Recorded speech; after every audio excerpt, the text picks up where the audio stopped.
Hello.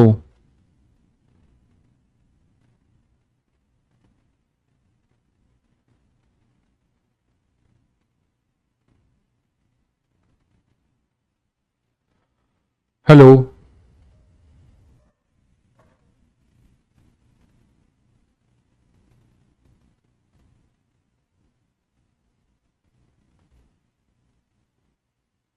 Good evening बच्चों। Good evening. सभी बच्चों को गुड इवनिंग। सभी बच्चों को गुड इवनिंग। आवाज आ रही है सभी बच्चों को? सभी बच्चों को आवाज आ रही है? ऑडियो वीडियो क्लियर है?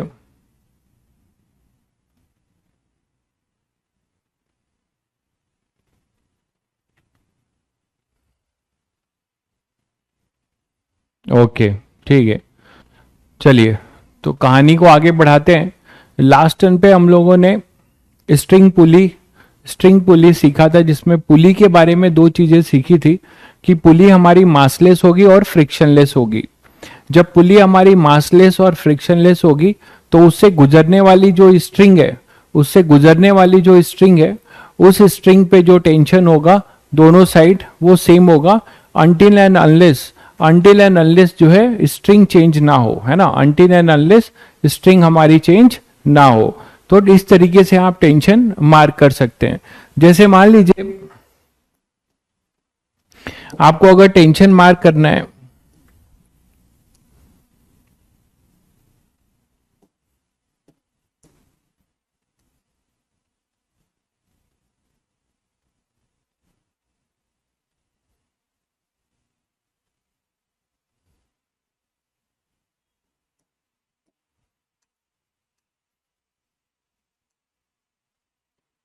मान लीजिए आपको टेंशन मार्क करना है तो हमारे पास कई सारी स्ट्रिंग होगी, तो अब आप मार्क कर सकते हो।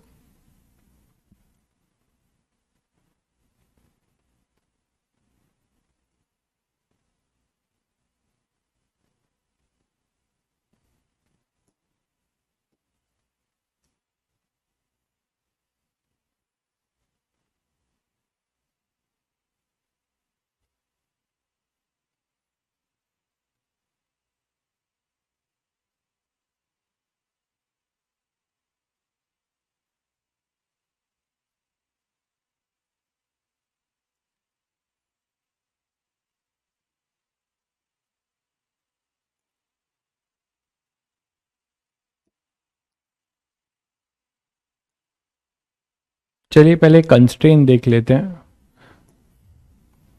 तो हमारा जो टॉपिक है,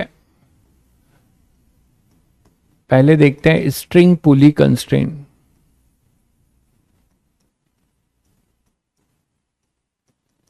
स्ट्रिंग पुली कंस्ट्रेन, ठीक है। स्ट्रिंग पुली कंस्ट्रेन में क्या होगा कि कंस्ट्रेन का मतलब क्या है, पहले तो ये समझते हैं। What does it mean by constrain? Constrain का क्या मतलब है? देखो, कंस्ट्रेन का मतलब है, कंस्ट्रेन यहां पर फिजिक्स में कंस्ट्रेन का मतलब ये कंस्ट्रेन मोशन का मतलब है। कंस्ट्रेन मोशन का मतलब है one body if one body is about to move, then other body is bound to move, ठीक है। If one body is about to move then other body is bound to move. इसका मतलब समझते हैं सभी बच्चे कि एक बॉडी अगर चलने वाली होगी तो दूसरी जो है ना चाहते हुए भी क्या होगी? चलेगी। ना चाहते हुए भी चलेगी। तो ऐसे इंटरडिपेंडेंट मोशन को हम क्या कहते हैं? ऐसे इंटरडिपेंडेंट मोशन को हम क्या कहते हैं? कंस्ट्रेन मोशन, ठीक है। अब इसका फायदा क्या है फिजिक्स में? हम किस लिए पढ़ रहे हैं इसको? by the help of by the help of constraint motion by the help of constraint motion we can find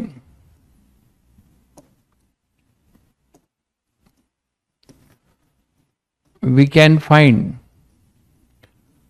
the relation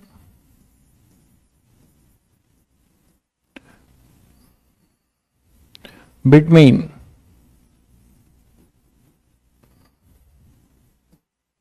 we can find the relation between displacement, velocity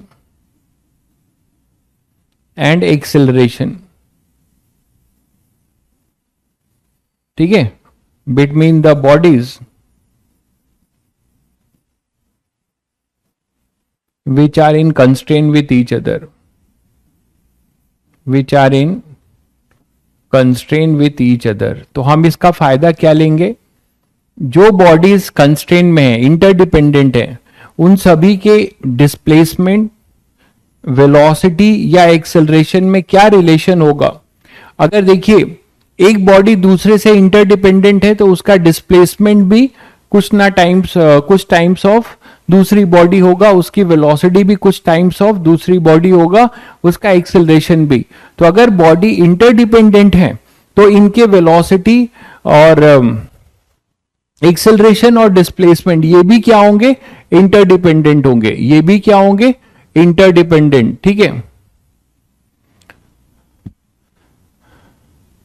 आज से क्लास ज्वाइन करना चाहते हैं, आज से class join करना चाहते हैं, कर सकते हैं, लेकिन इससे पहले आपको बहुत कुछ जानना पड़ेगा.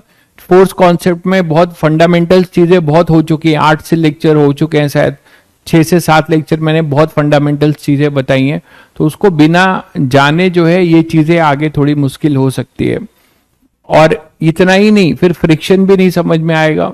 तो बेटर है कि आप इसको यहां से पढ़िए. ठीक है, और जितना जल्दी हो सके आप पहले जो है फोर्स कॉन्सेप्ट वाला चैप्टर जो है अपना बैकलॉग कंप्लीट करिएगा. फोर्स कॉन्सेप्ट वाला इस चैप्टर का बैकलॉग पहले करिएगा. ठीक है, तो velocity and acceleration between the body which are in constraint with each other. ठीक है, जैसे कि क्या अप्रोच होगा कि let XA and XB be the displacement of two bodies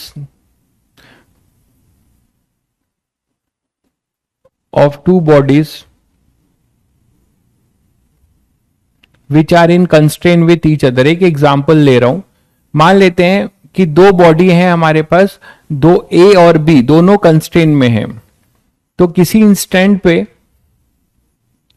उनके बीच का डिस्प्लेसमेंट माना गया A और B, एक्चुअल डिस्प्लेसमेंट.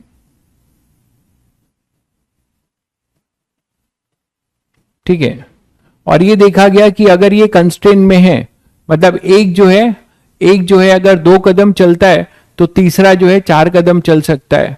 एक अगर 2 कदम चलेगा तो तीसरा मान लो 4 कदम चलेगा या 6 कदम चलेगा. ठीक है, तो हम बोल सकते हैं कि XA और XB be the displacement of two bodies which are in constraint motion, then and, और ये भी ले लेते हैं, एंड XA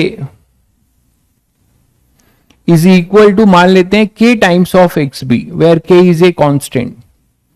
ऐसा हमने माना.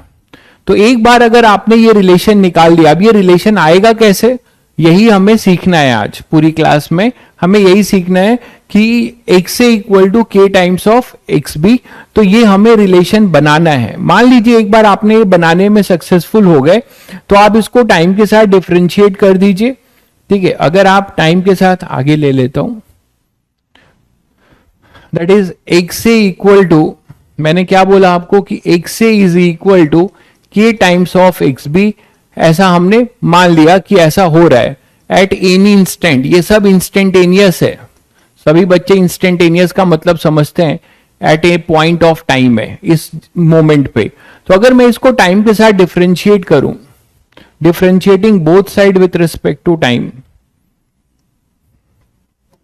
ये अप्रोच बता रहा हूं कि क्या अप्रोच होता है कंस्ट्रेंट का, कैसे हम फाइंड करते हैं. ये पहला हमारा स्टेप होता है कि किसी भी तरीके से हम दो बॉडी जो कंस्ट्रेंट में है उनके बीच में रिलेशन निकाल सकते हैं डिस्प्लेसमेंट्स में. तो डिफरेंशिएटिंग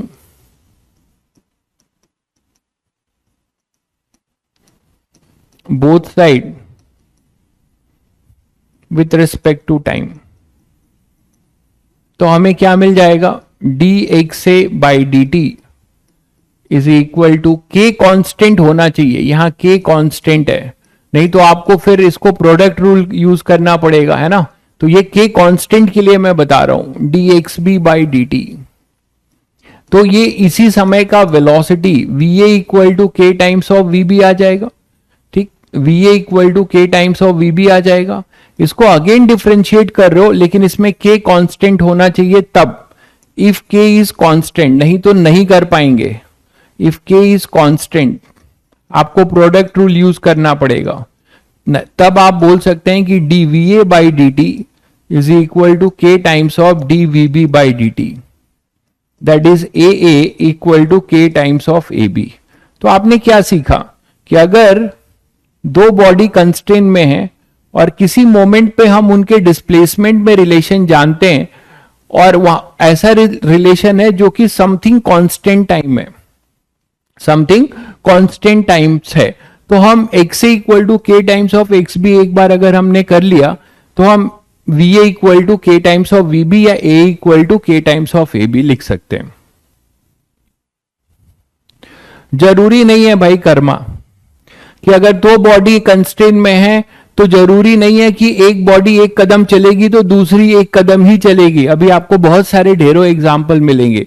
ऐसा बिल्कुल नहीं है कि दो बॉडी कंस्ट्रेंट में है तो हमेशा जो है एक साथ ही हर डिस्प्लेसमेंट करेगी। वो तब होगा जब वो डायरेक्टली जुड़ी है, ठीक है। अभी मैं आपको बताऊंगा कैसे। तो ये एक बेसिक अप्रोच है। अब ये सीखते हैं कि हम पहले पढ़ने जा रहे हैं पुली कंस्ट्रेंट। तो पुली कंस्ट्रेंट में क्या लॉजिक लगाएंगे वो देखिए। पुली कंस्ट्रेंट में एक्सेलरेशन, वेलोसिटी और डिस्प्लेसमेंट्स निकालने के लिए बहुत सारे मेथड हैं। मैं पहला मेथड ले रहा हूं, बेसिक मेथड M1। ये बेसिक मेथड है।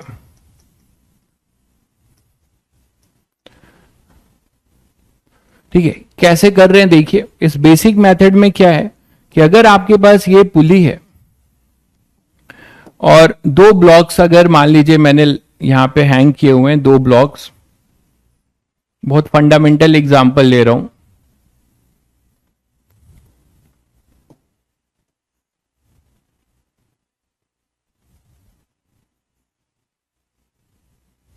जो हम लोगों ने कैलकुलेट भी किया था इसका, है ना, इसका हम लोगों ने एक्सेलरेशन कैलकुलेट कर लिया था और कहा था मैंने कि टेंशन और एक्सेलरेशन आप जो भी आपने किया है उसको याद रखिएगा। तो हमने कैसे किया था, हमने ये मान लिया था ना कि जितना ये नीचे जाएगा उतना ही ये ऊपर आएगा। ये बात कैसे बताई गई, ये बात बताई गई है कंस्ट्रेंट मोशन से। ये हमने दोनों के एक्सेलरेशन को सेम क्यों माना, देखिए क्यों सेम माना। उसके लिए पहले बेसिक मेथड में क्या करते हैं कि हम ये कॉन्सेप्ट यूज करते हैं कि जो अपनी स्ट्रिंग है, इसका फंडामेंटल क्या है कि आवर स्ट्रिंग इज इनएक्सटेंसिबल। तो अगर हमारी स्ट्रिंग इनएक्सटेंसिबल है तो उसकी लेंथ ना घटेगी ना बढ़ेगी। मानते हो, हमारी स्ट्रिंग की लेंथ ना घटेगी ना बढ़ेगी, ठीक है। हाँ, के हमेशा कांस्टेंट रहेगा, तब आप डायरेक्ट V1 इक्वल टू के टाइम्स ऑफ V2 या A1 इक्वल टू के टाइम्स ऑफ A2 लिख सकते हो। अगर के कांस्टेंट नहीं होगा तो V1 इक्वल टू के टाइम्स ऑफ V2 के बाद आगे आप डिफरेंशिएट करने में आपको पता ही है कि के वेरिएबल हो जाएगा, तो वहां पे प्रोडक्ट रूल लगेगा।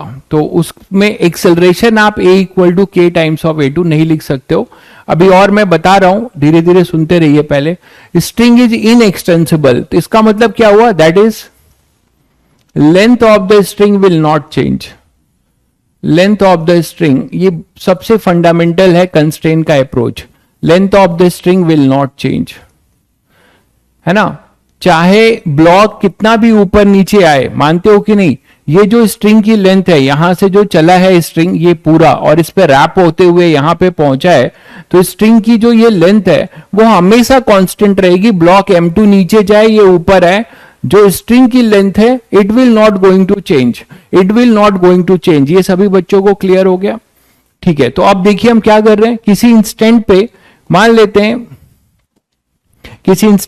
लेते हैं कि इसके पास, अब इसका अप्रोच क्या होता है कि कोई भी एक फंडामेंटल रेफरेंस एक्सिस चूज करेंगे, जहां पे आप मानेंगे कि यहां से आप टोटल स्ट्रिंग की लेंथ लिखने जा रहे हो। आप एक कोई भी रेफरेंस लाइन चूज कर लीजिए, ठीक है। ध्यान से पहले यहां पर देखिए सब लोग, ठीक है। आप जो है यहां पर कोई एक रेफरेंस लाइन चूज कर लीजिए और वो लाइन यहां ऐसी चूज करेंगे जो टाइम के साथ चेंज ना हो। मतलब ये पुली फिक्स है अपनी, तो पुली से करेंगे। कोई बोलेगा सर हम ब्लॉक से कर सकते हैं, नहीं कर सकते, क्योंकि ब्लॉक दोनों मूव कर रहे होंगे। तो हम कभी भी ऐसे बॉडी के साथ जो है रेफरेंस लाइन नहीं बनाएंगे, ठीक है। ऐसे बॉडी के साथ, अच्छा विल नॉट चेंज होगा, सॉरी, विल नॉट चेंज, ठीक है। दैट इज एल जो होगा हमेशा कांस्टेंट रहेगा। एल जो होगा वो हमेशा कांस्टेंट रहेगा। इसी लॉजिक पे हम पहला कंस्ट्रेंट का लॉजिक अप्रोच जो है तैयार कर रहे हैं। तो देखिए किसी भी इंस्टेंट पे ब्लॉक्स कैसे भी इधर उधर जा रहे होंगे, बट अपना लेंथ ऑफ द स्ट्रिंग हमेशा कांस्टेंट होगा। तो रेफरेंस एक्सिस, मतलब रेफरेंस एक्सिस नहीं है, रेफरेंस लाइन है। इस लाइन को मैंने एक रेफरेंस मान लिया। यहां से हम क्या करेंगे, हम यहां से क्या करेंगे, इनका जो है इस इंस्टेंट पे जो है मान लेते हैं कि ये x2 नीचे आ गया है, ठीक है। इस रेफरेंस लाइन से m2 की दूरी x2 है, m1 की दूरी x1 है, ठीक है। तो क्या सभी बच्चे बता सकते हैं कि इस समय लेंथ क्या लिखा जाएगा? ये अगर x2 है, ये x1 है, और ये जो रस्सी है ये इतना इस पे रैप हो रखी है, ये जो रस्सी है ये इतना रैप हो रखी है ना,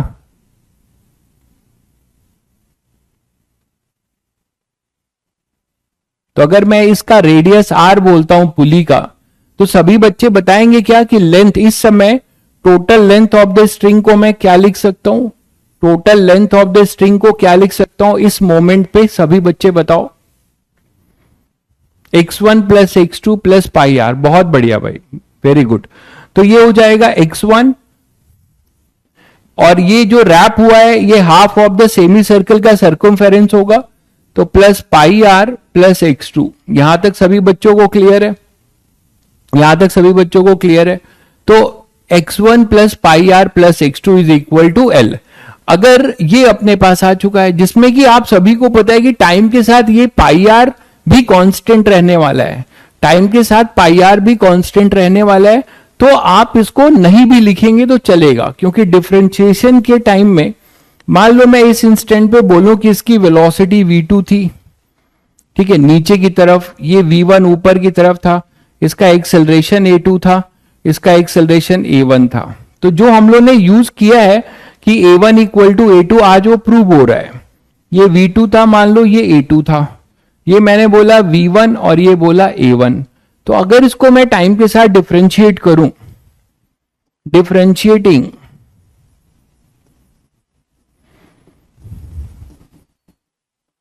above relation with respect to time, बताओ क्या मिलने वाला है आपको? क्या मिलेगा आपको?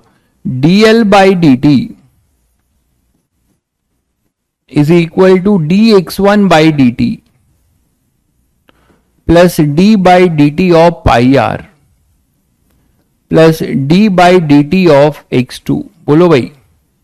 तो ये टर्म जो है जीरो जाएगा, क्योंकि लेंथ हमेशा कांस्टेंट रहेगा, तो टाइम के साथ लेंथ चेंज नहीं होगा। मॉड्यूल के सॉल्यूशन अभी नहीं है भाई, आप केवल सॉल्यूशन पे अगर फोकस करेंगे तो शायद ही कुछ लर्न कर पाएंगे। तो don't go for solution at random, तुरंत स्ट्रगल करिए पहले क्वेश्चंस को, उसके बाद ही सॉल्यूशन की बात करेंगे। सॉल्यूशन अभी नहीं है फिलहाल, but yes we are working on that. 1-2 महीने में आपको सॉल्यूशन भी मिलेगा।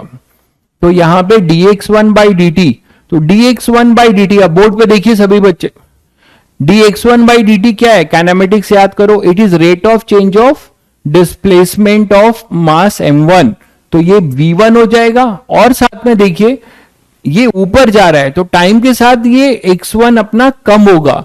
तो आप यहां पे अगर इसको साइन के साथ लिखेंगे, ध्यान दीजिएगा, dx1/dt जो है टाइम के साथ कम हो रहा है, हमारे एजम्पशन के अकॉर्डिंग ये ऊपर जा रहा है।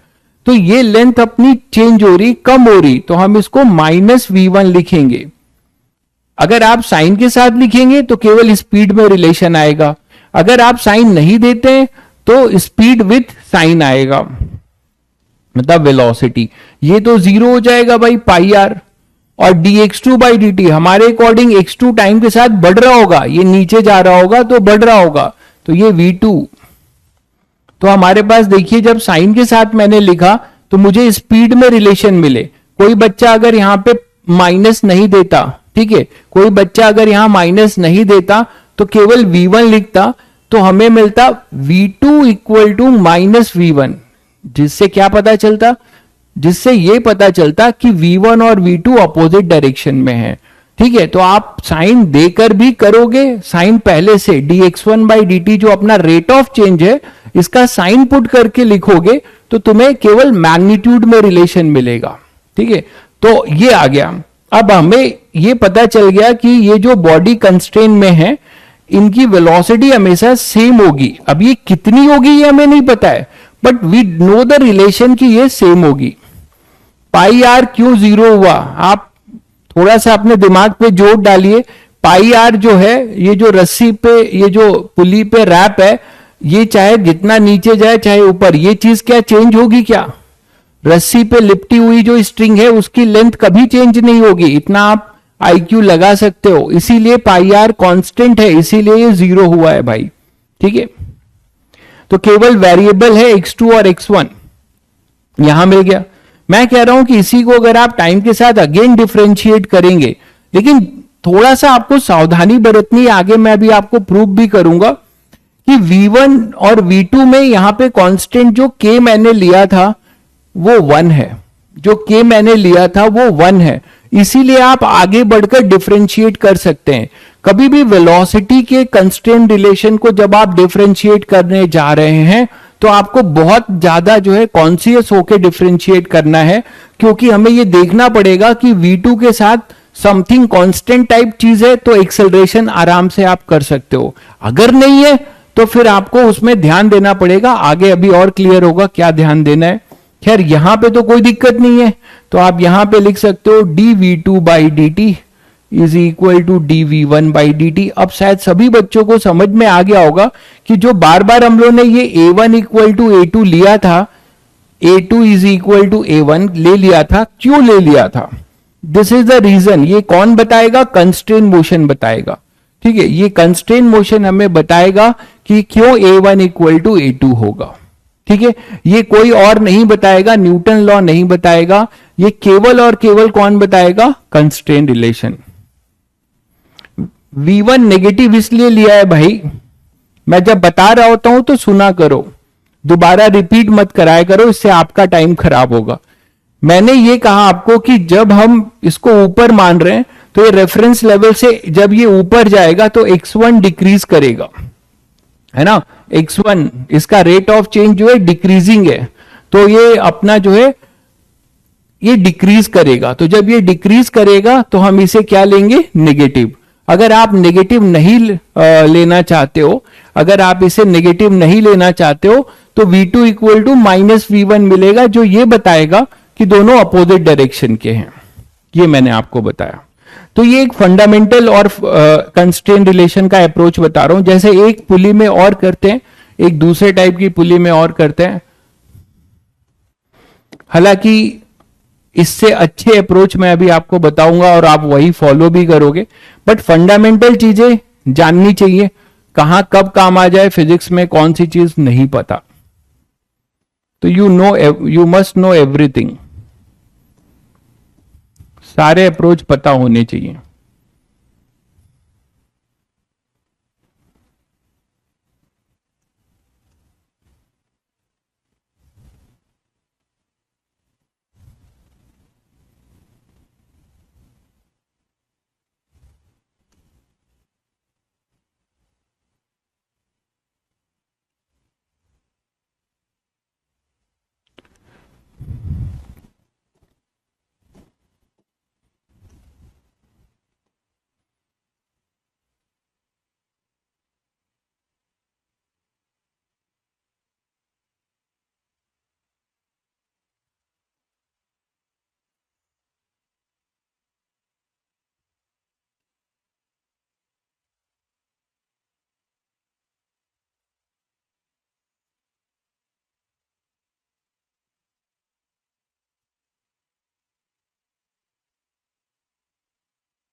तो मान लो हमारे पास दो ब्लॉक अब इस पैटर्न पे हैं, दो ब्लॉक हमारे इस पैटर्न पे हैं।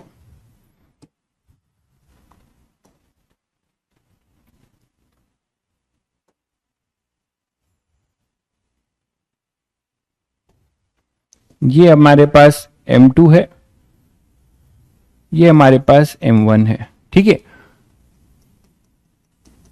अब हमें इसमें कंस्ट्रेंट रिलेशन निकालना है, हो सकता है इनके मैग्नीट्यूड भी आपसे पूछे जा सकते हैं, ठीक है। फर्स्ट मेथड ही है भाई, फर्स्ट मेथड, अभी फंडामेंटल मेथड बता रहा हूं, दूसरा एक एग्जांपल ले रहा हूं बस। तो हमें क्या करना है, अब यहां दो रस्सियां हैं, ध्यान दीजिएगा सभी बच्चे, यहां पे दो रस्सियां हैं, यहां पे दो रस्सियां हैं, ठीक है। तो अगर ये दो रस्सियां हैं तो सभी बच्चों को पता है कि रस्सियों में टेंशन सेम होगा until end unless string not going to change. और हम ये मान के चल रहे हैं कि अपनी पुली मासलेस है और फ्रिक्शनलेस है, तो ये रूल आपको फॉलो करना है कि मासलेस और फ्रिक्शनलेस पुली है तो जो स्ट्रिंग पास होगी उसके दोनों साइड टेंशन चेंज नहीं होगा मासलेस स्ट्रिंग में। तो पहले तो आपका एम होगा कि आप टेंशन मार्क कर लो, तो टेंशन मार्क करो। टेंशन के लिए पहले देखो एक्सटर्नल फोर्स, इधर M2G लगेगा, इधर M1G लगेगा,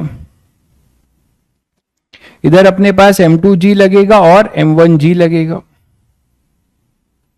बोलो भाई, तो टेंशन मार्क कर रहा हूं यहां से, ठीक है। ये टेंशन होगा T, इसको मैंने अगर T1 माना है या T मान लीजिए, तो ये पुली के रिस्पेक्ट में T ऐसा होगा, ठीक है, आप T1 ले सकते हैं। तो इधर आप रस्सी चेंज हो गई, देखिए ये एक अलग रस्सी है, ये रस्सी एक अलग रस्सी है, तो यहां पर टेंशन आपका T2 होगा, लेकिन रस्सी आपकी जो यहां से चली है ये ऐसे पास होके यहां आई है, तो सब जगह पे T2 होगा। ये इस पुली के रिस्पेक्ट में होगा, इस सीलिंग के रिस्पेक्ट में T2 ऐसा होगा, इस पुली के रिस्पेक्ट में T2 ऐसा होगा, इस पुली के रिस्पेक्ट में T2 ऐसा होगा, इस ब्लॉक के रिस्पेक्ट में T2 ऐसा होगा। ये सभी बच्चों को समझ में आया? ये सभी बच्चों को समझ में आया कि मैंने टेंशन जो है इतना सारा दिखाया है, वो जरूरत नहीं होता, पहली बार कर रहे हैं तो आपको बता रहा हूं, ठीक है। कमेंट आपका गया।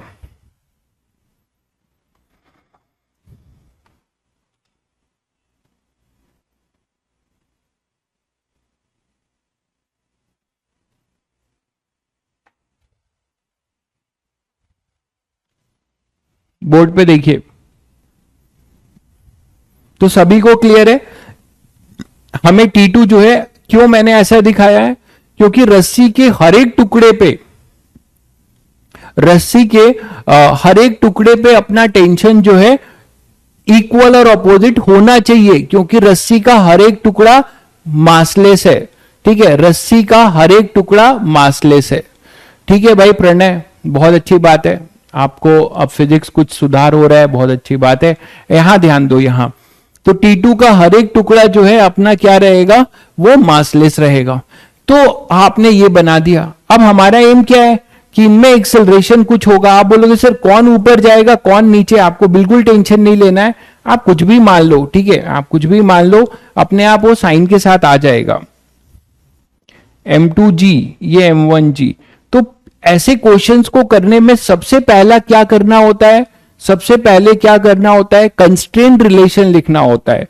अब वहां तो आसान था, वो दोनों ब्लॉक एक ही स्ट्रिंग से जुड़े हुए थे, ठीक है, वो दोनों ब्लॉक एक ही स्ट्रिंग से जुड़े हुए थे। बोर्ड पे देखो सब लोग, ये दोनों ब्लॉक एक ही स्ट्रिंग से जुड़े हुए थे। तो यहां सभी बच्चे बोल सकते थे कि जितना ये डिस्प्लेस करेगा उतना ये करेगा, तो इसीलिए हमारा क्या आया था, x1 इक्वल टू x2 आ गया था, आपने देखा अभी, है ना। लेकिन यहां आप ऐसा डायरेक्टली नहीं बोल सकते, यहां आप ऐसा डायरेक्टली नहीं बोल सकते, क्योंकि this block is not directly connected with this block. ये कुछ नीचे जाएगा तो ये कुछ ऊपर आएगा। एक बच्चे ने जैसे पूछा भी था कि सर x1 x2 तो हमेशा ही सेम होंगे, तो आज देखिए ये दूसरा एग्जाम्पल है जिसमें आपको समझ में आएगा कि नहीं, अलग अलग होंगे। तो अगर आप यहां पे निकालना चाहते हैं कि ये क्या होंगे तो आप निकाल सकते हैं। उसके लिए मैंने बोला कि बेसिक मेथड पहले बता रहा हूं, तो बेसिक मेथड का मतलब एक पुली जो फिक्स है ऊपर, वहां पे रेफरेंस ले लो, और अब आपकी कितनी चीजें मूव कर रही हैं, कितनी चीजें मूव कर रही हैं, देखिए एक पुली मूव कर रहा है, ये फिक्स पुली है और ये मूवेबल पुली है। ये पुली कैसे मूव करेगा भाई, देखो ये पुली इस पैरेलल स्ट्रिंग पे मूव करेगा, थोड़ा सा विजुलाइज करिए। मान लीजिए ये नीचे गया, ये ऊपर उठा, तो रस्सी कुछ ढीली होगी, तो उसको एडजस्टमेंट कैसे होगा? पुली कुछ नीचे जाएगी तो जाके रस्सी जो है, जो ये ऊपर जाके इसके ऊपर जाने से जो स्ट्रिंग लूज होने की टेंडेंसी में होगा, पुली उसको नीचे जाके एडजस्ट कर लेगी, पुली उसको नीचे जाके एडजस्ट कर लेगी। क्लियर है? तो अब आप जो है क्या करने वाले हो, आप जो है एक रेफरेंस एक्सिस फिक्स मान लिया और आपने तीन आपकी मूविंग चीजें हैं, तो उन तीनों का किसी इंस्टेंट पे डिस्प्लेसमेंट इस फिक्स डायरेक्शन से, मान लो कि ये डिस्टेंस है, मान लो यहां पर x1, इसका m2 का यहां से डिस्टेंस है कुछ x2, और इस पुली का यहां से डिस्टेंस है कुछ x। किसी इंस्टेंट पे, सब ये इंस्टेंटेनियस रिलेशन है। तो अब आपके पास जो बना, ये मान लीजिए बना x1, ये है मान लो किसी इंस्टेंट पे x2, और ये x है। ठीक है, अब हमें क्या करना है, हमें इनमें रिलेशन लिखना है। रिलेशन के लिए एक ही कॉन्सेप्ट आपको पता है। ठीक है, ये बैलेंस नहीं है भाई, बैलेंस नहीं है ये। अभी किसी इंस्टेंट पे मान लो, वही तो निकाल रहे हैं, बैलेंस क्यों बोल रहे हो? ये नीचे जा रहा होगा v2 से, इसका एक्सेलरेशन v2 होगा, a2 होगा, वेलोसिटी v2 होगी। किसी इंस्टेंट पे मान लो ये ऊपर जा रहा होगा v1 से, और इसका उस इंस्टेंट पे एक्सेलरेशन कुछ होगा, तो यही तो हमें निकालना है। ये मान लिया v2 है, ये a2 है, ये v1 है, ये a1 है, इनमें रिलेशन निकालना है, इसीलिए तो ये कर रहे हैं। बैलेंस क्यों बोल रहे हो? तो यहां पर बैलेंस क्या जरूरत है कि कोई जरूरी नहीं है ना, यहाँ T1 इक्वल टू M2G है, यहाँ T2 इक्वल टू M1G, तो कैसे बैलेंस बोल सकते हो? क्या T1 और T2 बराबर है? नहीं। तो सबसे पहले सभी बच्चों को ये पता है कि पुली के लिए T1 को 2T2 के बराबर कर सकते हैं, वो हम आगे की बात करेंगे, पहले कंस्ट्रेंट देखते हैं। तो चलो बताओ यहां पे कितनी रस्सियां दिख रही हैं? ये एक स्ट्रिंग दिख रही है 2 नंबर की, और ये पहली स्ट्रिंग है 1। तो जो दूसरी स्ट्रिंग है इसकी टोटल लेंथ L2 मान लेते हैं। Let L2 and L1 be the total length of string 2 and 1। 2 और 1 की ये टोटल लेंथ मान लिया। चलो बताओ फिर क्या होगा? इसको लिखने की बारी है, इसको लिखते हैं। क्या लिखोगे? L1 लिखना चाहते हैं, L2 लिखना चाहते हैं, तो L2 क्या लिखेंगे? ये डिस्टेंस है x1। ठीक है, ध्यान दीजिएगा। अब मैं ये फालतू वाले डिस्टेंस नहीं लिख रहा हूं कि रस्सी जो यहां पे रैप है, देखो अगर वो लिखो भी ये भी तो डिफरेंशिएशन में 0 आएगा। यहां पे एक रैप है और फिर रस्सी यहां पे भी कुछ इस पुली से रैप हुई है। ठीक, और ये पॉइंट यहां से यहां पे, इस पॉइंट का डिस्टेंस भी कांस्टेंट रहने वाला है। तो अगर आप लिखना चाह रहे हो L2, तो चलो लिखते हैं, ये हो जाएगा x1। ठीक है, चलो मैं एक पहली बार है तो लिख दे रहा हूं, आप फिर देख लो। R1 है ये रेडियस, ये R2 है, तो इतना कितना हो जाएगा? पाई R1। फिर नीचे आओ, ये लेंथ कितना होगा भाई? ये लेंथ आपने बताया ये x है, ये x है, तो कितना हो गया? 2x, और प्लस ये कितना रैप है? पाई R2। ठीक है, और प्लस ये जो एक्स्ट्रा बचा ये हमेशा कांस्टेंट रहेगा, इसको कुछ b मान सकते हो, तो प्लस b। ये हो गया, मैंने पूरा लिख दिया, मैंने पूरा लिख दिया, कोई दिक्कत नहीं है। लेकिन कोई बच्चा अब इतना समझ चुका होता तो उसको ये डिस्टेंस और ये डिस्टेंस नहीं लिखना चाहिए, क्योंकि वो कांस्टेंट रहेंगे, वो हमेशा कांस्टेंट रहेंगे। दिख ही रहा है सभी को, केवल जो घटेगा बढ़ेगा एडजस्टमेंट होगा इस लेंथ में और इन दो लेंथ में। खैर, दूसरा हम L1 लिखने वाले हैं। अच्छा, इसको स्ट्रिंग, एक काम करो, इसको स्ट्रिंग 1 मानो, क्योंकि हमने उसके अकॉर्डिंग इसको 1 मानिए और इसको 2 मानिए, वो नेमिंग वैसे कर रखा है। ये 2, तो ये अपना L1 था, ये L1 था। ठीक है, L2 क्या हो जाएगा? L2 बताएंगे आप लोग, ये लेंथ क्या लिखेंगे आप लोग? बिल्कुल, ये पूरा है अपना कितना x2, ध्यान दीजिए x2, इसमें से ये x माइनस कर दीजिए, ये x2 से इस x को माइनस कर दीजिए तो ये लेंथ मिल जाएगा, तो L2 हो जाएगा x2 माइनस x। बहुत आसान है। अब देखो हमें रिलेशन किसके किसके बीच में चाहिए, ब्लॉक्स के बीच में, ठीक है, हमें चाहिए रिलेशन ब्लॉक्स के बीच में, ब्लॉक्स के डिस्प्लेसमेंट में। इस पुली का कोई काम नहीं, तो पुली के डिस्प्लेसमेंट को हम गायब करेंगे। ये पुली है, ये डिस्प्लेसमेंट ऑफ पुली है, तो इसको हम हटाएंगे। क्या लिखेंगे, x is equal to x2 minus L2, और इसको ले जाके यहां पुट करेंगे, ठीक है। तो हमें x1 और x2 में रिलेशन मिल जाएगा, x1 प्लस पाई R1 प्लस 2, ये हो जाएगा x2 minus L2 plus pi R2 plus b। देखने में ये बड़ा लग रहा है, बट आप सभी लोग समझदार हो कि वेरिएबल के नाम पे x1 है और प्लस 2x2 है, बाकी सब चीजें कांस्टेंट हैं। बाकी जो ये देख रहे हैं ये फालतू की है, minus 2L2 plus pi R2 plus b, ये आप नहीं भी लिखते तो चलता, ये टाइम के साथ ये हमेशा कांस्टेंट रहने वाली हैं, तो इसको आप नहीं भी लिख सकते थे, ठीक है। अब आप इसे डिफरेंशिएट कर दो, इसको अगर आप डिफरेंशिएट करोगे तो डिफरेंशिएटिंग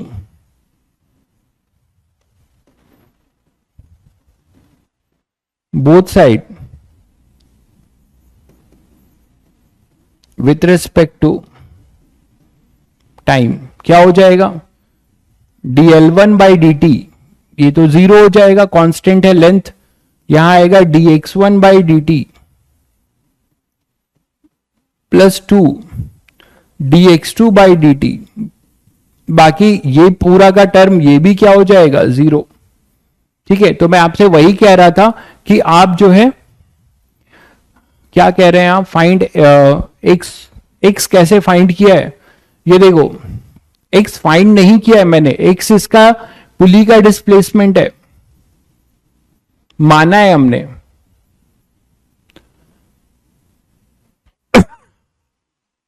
ये पुली का डिस्प्लेसमेंट है जो माना गया है। तो मेरा ये कहना था कि मुझे पुली में रिलेशन नहीं चाहिए ना, हमें ब्लॉक्स के डिस्प्लेसमेंट में रिलेशन चाहिए, x1 और x2 में। तो हमें इस x वाले वेरिएबल को हटाना है, तो इस वाले x वाले वेरिएबल को मैंने क्या किया, L2 और x2 के टर्म्स में यहां लिखा और इसको यहां पुट कर दिया, जिससे हमारे पूरे रिलेशन में केवल x1 और x2 दिखने लगा, ठीक है। टोटल लेंथ कांस्टेंट इसलिए होगा, मैंने आपको ये शुरू करने से पहले ही बता दिया था कि स्ट्रिंग हमारी इनएक्सटेंसिबल है, वो खिंच के लंबी नहीं हो सकती। स्ट्रिंग का ये पोर्शन घट सकता है, ये पोर्शन घट सकता है, बढ़ सकता है, बट टोटल लेंथ हमेशा जो है कांस्टेंट रहेगा। एक ही चीज आप लोग बार बार पूछते हैं, आपको पता नहीं चलेगा तो आप कुछ भी मान सकते हैं, ठीक है, नीचे या ऊपर, ठीक है। मैंने आपको यह भी बताया कि आप नीचे ऊपर कुछ भी मान लो, जब आप कैलकुलेट करोगे, न्यूमेरिकल सॉल्व करोगे, तो मान लो आपने इसको नीचे माना और ये नेगेटिव आ गया आपके कैलकुलेशन में, मान लीजिए नेगेटिव आ गया, तो इसको ऊपर कर दोगे, बस यही अंतर है। हाँ, ये टाइम कंज्यूमिंग मेथड है भाई, आपको दूसरा मेथड भी बता रहा हूं, बट मैंने अभी बताया कौन सा मेथड आपको काम आ जाए कुछ नहीं पता, इसीलिए सब जानिए। तो dx1, अब देखिए dx1 बाई dt क्या है, ब्लॉक का डिस्प्लेसमेंट है, हमारे अकॉर्डिंग हमने इसको ऊपर माना है, तो मैं साइन के साथ लिखूंगा माइनस v1, फिर वही काम कर रहा हूं मैं, ये x1 टाइम के साथ घट रहा है, जो मैंने माना है मेरे अकॉर्डिंग ये ऊपर जा रहा है, तो मेरे अकॉर्डिंग ये ऊपर जा रहा है, तो क्या लिखूंगा मैं, माइनस v1, और यहां पर आएगा 2, और dx2 बाई dt अपना क्या हो जाएगा, ये बढ़ रहा है, नीचे जा रहा है, तो मैं लिखूंगा v2। तो मैंने साइन ले लिया है, तो मुझे कि इसका मैग्नीट्यूड में रिलेशन मिलेगा, v1 इक्वल टू मिला 2v2। अब हमें यह पता चल गया कि इसकी velocity v1 equal to 2v2 है, तो आप यहां से तुरंत बता सकते हो ये कांस्टेंट है, तो इसको डिफरेंशिएट कर सकते हो, a1 इक्वल टू 2a2। तो हमें एक बहुत बड़ा रिलेशन मिलता है कि a1 इक्वल टू, अब देखो a2 नहीं मिल रहा है, a1 इक्वल टू क्या मिल रहा है, 2a2। तो ये कंस्ट्रेंट से पता चलता है, न्यूटन्स लॉ से नहीं पता चलता है, ठीक है। तो ये पहला इक्वेशन है, this is our first equation that we call it constraint relation. ठीक है, इससे हमें ये पता चला कि अगर ये कुछ ए जाएगा तो ये 2a ऊपर जाएगा। ठीक है, तो चलिए इस पे क्वेश्चन इसकी वैल्यू भी निकाल लेते हैं। मान लेते हैं कि let a1 equal to a2 is equal to 2a1। अब हम इसका वैल्यू भी निकालेंगे। a2 is equal to 2a1। Value निकालने के लिए आप ले लो take m2 is equal to 3m1। m2 मैं आपको वैल्यू दे रहा हूं, ये है। m1 को m ले लीजिए, m2 को 3m ले लीजिए। ठीक है, ये गिवन है, क्वेश्चन में गिवन है। तो फाइंड अब हमें करना है, इसकी वैल्यू निकालनी है। तो हमने अभी कंस्ट्रेंट से देखा कि कंस्ट्रेंट रिलेशन हमें क्या मिल गया। कंस्ट्रेंट रिलेशन हमें क्या बताया कि a1 is equal to 2a2। ये हमें पता चला, ये पहली इक्वेशन कहलाएगी। ठीक है, तो आप इसको ये बोल सकते हैं कि इफ a2 की वैल्यू को मैं a बोलता हूं तो a1 कितना हो जाएगा 2a। ठीक है, तो अब आप एफबीडी बना सकते हैं, 3 लोगों की एफबीडी बना सकते हैं। एक ब्लॉक m1 की, एक ब्लॉक m2 की और एक पुली की। अब आप वैल्यू निकाल रहे हैं, उसके लिए आपको न्यूटन्स लॉ की जरूरत पड़ेगी। तो 3 अलग अलग एफबीडी बनाने वाले हैं। देखिए इस पे क्या क्या फोर्सेस लग रहे हैं, एफबीडी में आपने बना रखा है। फोर्सेस देखिए क्या क्या लग रहे हैं। इसमें लग रहा है m2 में, अच्छा मैंने T1 T2 भी उल्टा कर दिया है।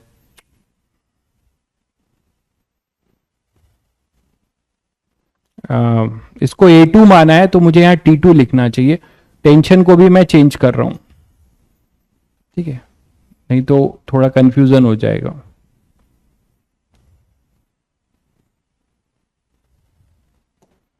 इसको मैं T2 लिख रहा हूं तो ये T2 हो जाएगा, M2 माना है ना। ये T1 ले लेते हैं, ये T1, तो ये अपना T1। जब आप सॉल्व कर रहे होंगे तो आपको ये टेंशन्स दिखाने की जरूरत नहीं है, जो अपने काम का टेंशन है वही दिखाइए, ये सीलिंग के रिस्पेक्ट में दिखाने की जरूरत नहीं है। ठीक है, चलिए तो इसकी एफबीडी बनाते हैं, M2 की और M1 की और पुली की। तो क्या क्या मिलेगा हमें एफबीडी में, क्या क्या मिलेगा देखिए। M1 के लिए क्या मिलेगा, M2 के लिए क्या मिलेगा और पुली के लिए। नेट फोर्स आपके सामने था, यहां पे था T1, इधर था M1G, इधर था T2, इधर था M2G, और इस पुली में 2 टेंशन थे।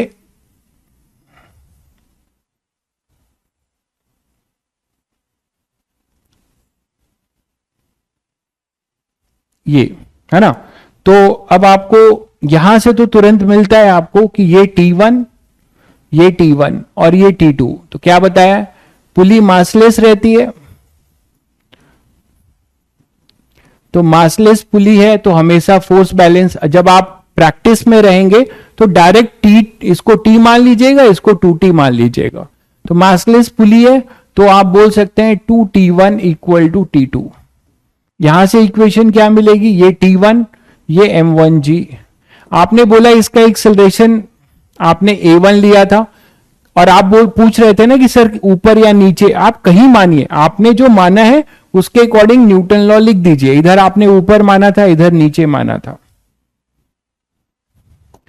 तो इधर आ जाएगा अपने पास M2G, ये हो जाएगा अपने पास T2, इधर A2, इधर A1। ठीक है, तो इसमें न्यूटन फर्स्ट लॉ, मतलब न्यूटन फर्स्ट लॉ क्या, मासलेस पे नेट फोर्स बैलेंस। ठीक है, M0 तो नेट फोर्स 0। तो यहां से T1 T2 में एक रिलेशन मिल गया। कितने अननोन है तुम्हारे पास, T1 T2 A1 A2। तो आपने एक इक्वेशन आपने कंस्ट्रेंट का निकाल दिया, A1 इक्वल टू A2, ये रहा। ठीक है, और आप दूसरी इक्वेशन न्यूटन्स लॉ के लिखने जा रहे हैं। तो क्या क्या लिखेंगे, न्यूटन्स लॉ लिख रहे हैं पहले फॉर M1 क्या लिखेंगे, net force in accelerated direction. हमेशा यही लिखते हैं, net force in accelerated direction क्या होगा, T1 minus M1G, T1 minus M1G is equal to m1a1। ध्यान रखिएगा, ये दूसरी इक्वेशन हो गई।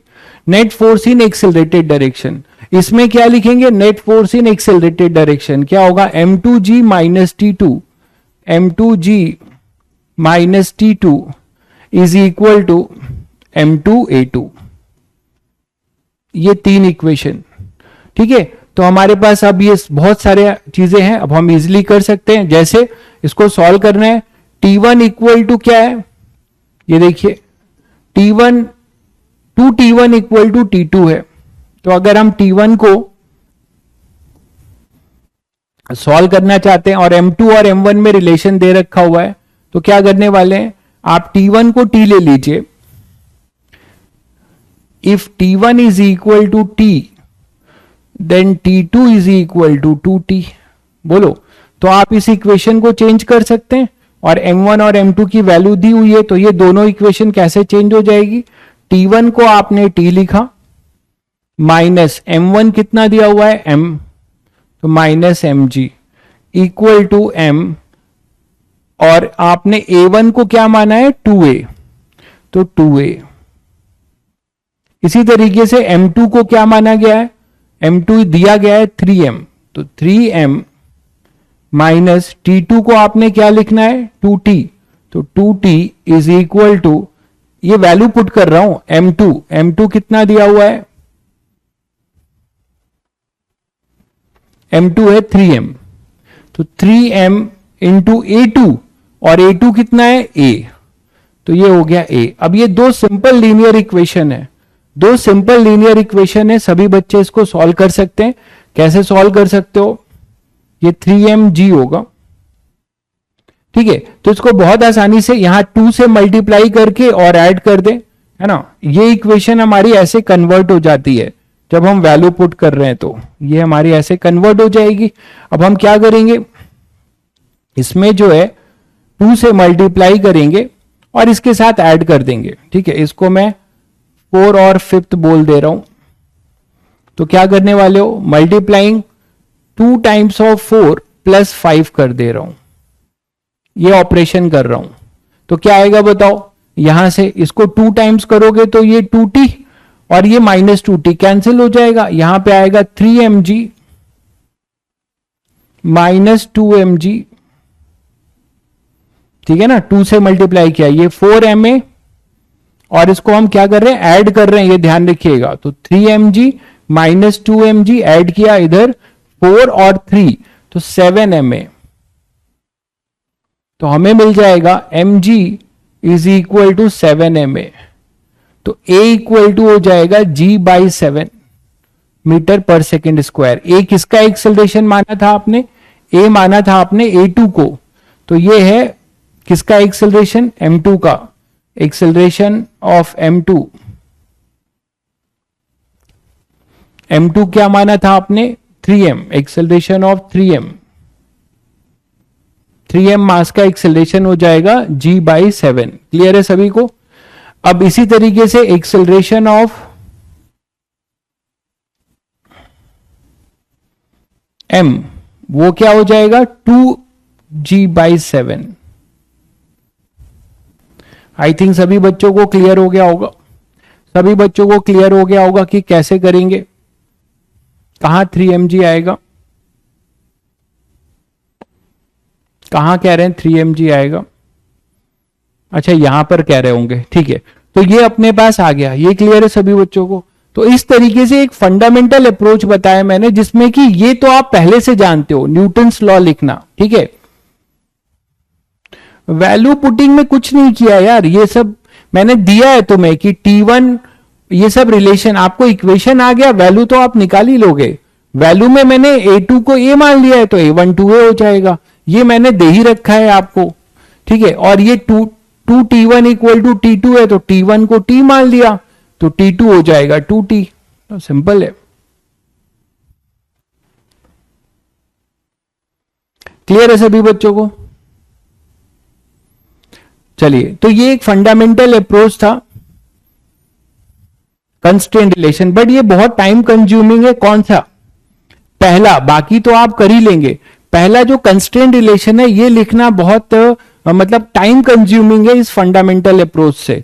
तो मैं आपको दूसरा अप्रोच बताता हूं, virtual work done method. Virtual work done method, ठीक है। ये आपका बहुत ही बढ़िया मेथड है जो आपका हेडेक खत्म कर देगा कंस्ट्रेन इक्वेशन के लिए, ठीक है। इसको मैं नाम देता हूं टेंशन ट्रिक, क्योंकि ये आपके टेंशन को कम करेगा। टेंशन हमेशा टेंशन नहीं देगा, आपके टेंशन को जो है कम करने वाला है। देखिए कैसे, टेंशन ट्रिक या वर्चुअल वर्क डन मेथड, इसमें क्या कॉन्सेप्ट क्या है, इसका कॉन्सेप्ट क्या है। देखिए हम ये बोलेंगे, सभी बच्चे जानते हैं कि टेंशन पूरे सिस्टम को लोगे, पूरे सिस्टम को लोगे तो टेंशन एक इंटरनल फोर्स होगा, मानते हो कि नहीं। टेंशन हमारा जो है एक इंटरनल फोर्स होगा। अभी आपने देखा था, जैसे अभी आपने टेंशन ड्रॉ किया था, ये देखिए अगर इसको पूरे को सिस्टम लेते हैं तो T2 T2 equal opposite T1 T1, यहां पे T1 करिए, तो T1 T1 इक्वल अपोजिट यहां T1, तो ये भी अपने पास इस पुली के रिस्पेक्ट में T1 ऐसा आया था, है ना। ये T1 तो इस पुली के रिस्पेक्ट में T1, तो आपने क्या देखा था कि at taking whole as a system, ठीक है, taking whole as a system T1 या T2 हमारे इंटरनल फोर्स हो जाएंगे। मैं फिर बोल रहा हूं, taking whole as a system, आपको मैं बता चुका हूं सिस्टम बाउंड्री से। ये देखिए अभी आपने M2 की फ्री बॉडी डायग्राम बनाई थी केवल, तो T2 को आपने एक्सटर्नल फोर्स लिया था, तभी तो न्यूटन सेकेंड लॉ लगाया था, net force in accelerated direction. तो T2 हमारा केवल M2 के लिए एक्सटर्नल होगा, T1 हमारा M1 के लिए एक्सटर्नल होगा, बट पूरे सिस्टम के लिए T2 T2 T1 T1 ये न्यूटन थर्ड लॉ को फॉलो करेंगे और ये क्या हो जाएंगे, इंटरनल फोर्स। तो अगर ये फोर्स पूरे नेट फोर्स जीरो है, तो सभी बच्चों को याद होगा कि मैंने आपको डॉट प्रोडक्ट में वर्क डन सिखाया था, याद है सभी बच्चों को। डॉट प्रोडक्ट जो आपको क्या देगा, वर्क डन, है ना। क्या बताया था, F dot S equal to W, याद आ रहा होगा सभी बच्चों को। तो यहां पे हम क्या करेंगे, टेंशन का वर्क निकालेंगे जो कि जीरो होगा, पूरे सिस्टम में टेंशन का वर्क जीरो होगा। मैं फिर बता दूं, किसी इंडिविजुअल ब्लॉक के लिए tension acts as a external force, तो इंडिविजुअल ब्लॉक्स पे तो उसका वर्क डन होगा, but net work done zero होगा। या आप ऐसे बोल सकते हो कि जो अलोंग द स्ट्रिंग है, केवल स्ट्रिंग पे देखो, तो स्ट्रिंग तो मासलेस है, तो उस पर नेट टेंशन का वर्क जीरो होगा, आप ऐसे भी बोल सकते हो, ठीक है। तो F डॉट एस अपना जो है जीरो, ये होता है फॉर्मूला, ये सबको पता है। तो चलिए यहां पर मैंने ये बोला कि मान लीजिए आपको कुछ ऐसा है,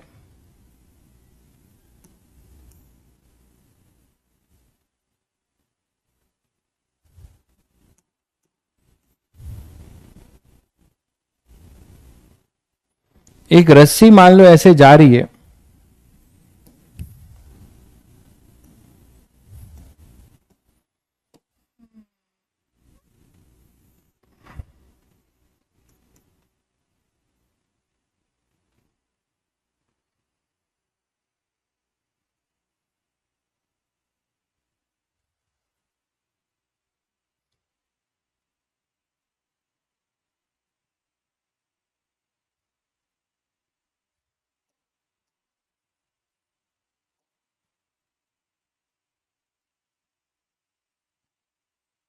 ये दो मासेज हैं, इनको कोई पुल कर रहा होगा इधर से, मान लो कोई पुल कर रहा होगा, ठीक है। ये आपके पुली हैं जो फिक्स है,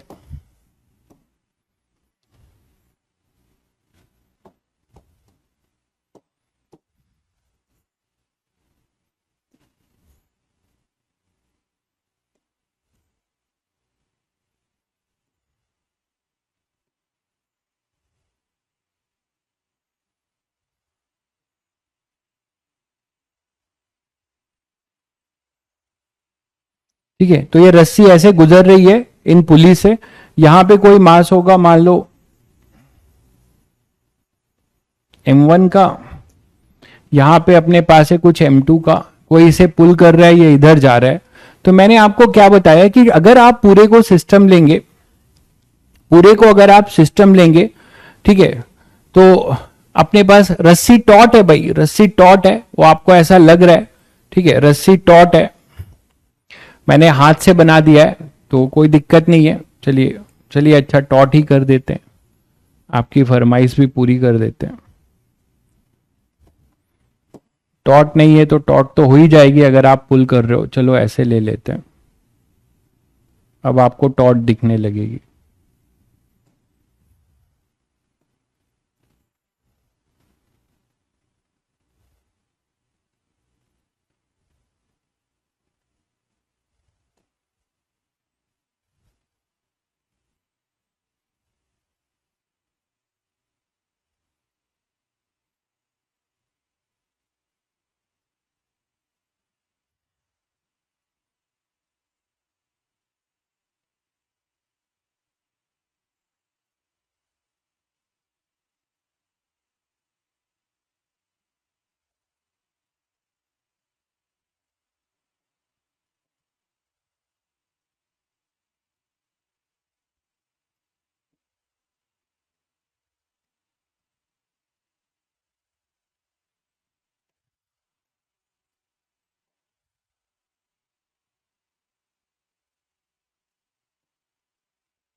ठीक है, तो अपने पास मान लो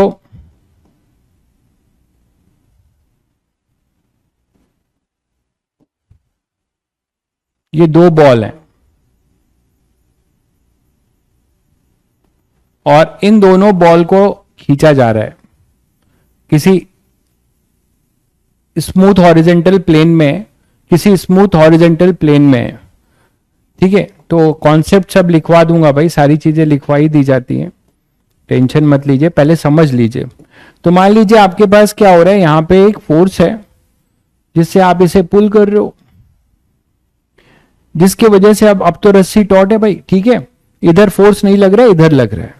तो अब ये मान लेते हैं कि ये कुछ, इसमें रस्सी एक ही है तो सब में टेंशन होगा, रस्सी एक ही है तो इसमें टेंशन होगा, सभी को पता है, और रस्सी एक है तो टेंशन सेम होगा, ये सबको पता है।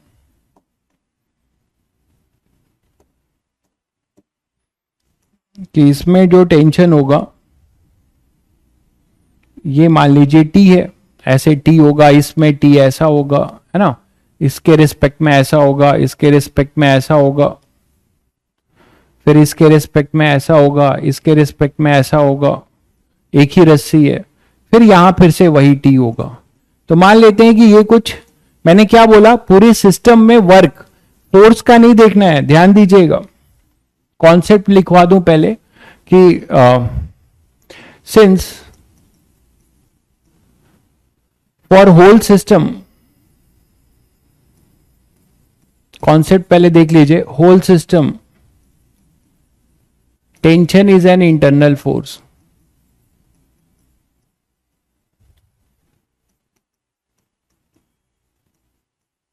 ये होल सिस्टम बहुत इंपॉर्टेंट है, tension is a internal force.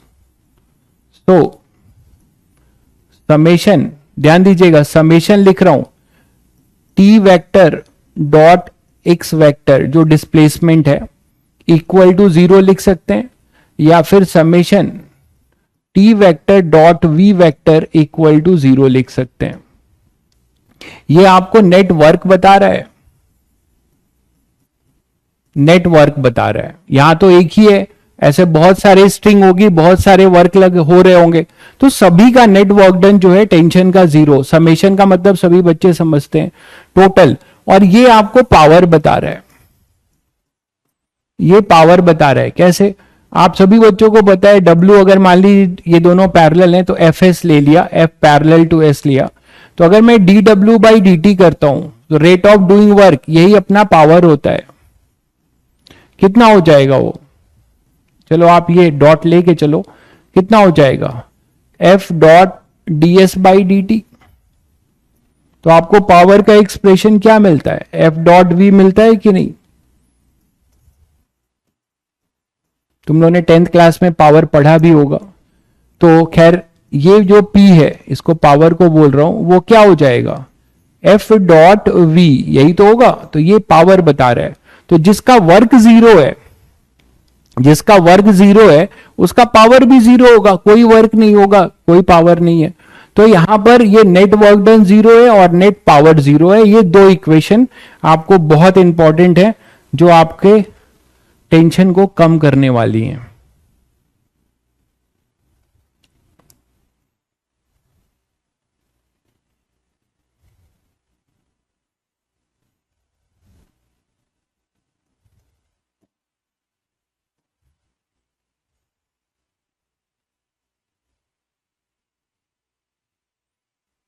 ठीक है, आगे अभी आते हैं एक्सेलरेशन वाले पे। चलिए, तो यहां इसको अप्लाई कैसे कर रहे हैं, यहां तो एक ही है। तो आप क्या कर लीजिए, मान लीजिए कि ये यहां से कुछ इस साइड मूव, आप कहां मूव कराना चाहते हैं आपके ऊपर है। मैंने बोला मान लीजिए ये इधर मूव किया, कौन, ये बॉल, कितना, कुछ एक्स, और ये इसी डायरेक्शन में मूव किया कुछ इधर। तो मैं बोल रहा हूं कुछ कि ये एक्स मूव कर गया और ये इधर डिस्प्लेस हो गया कुछ वाई।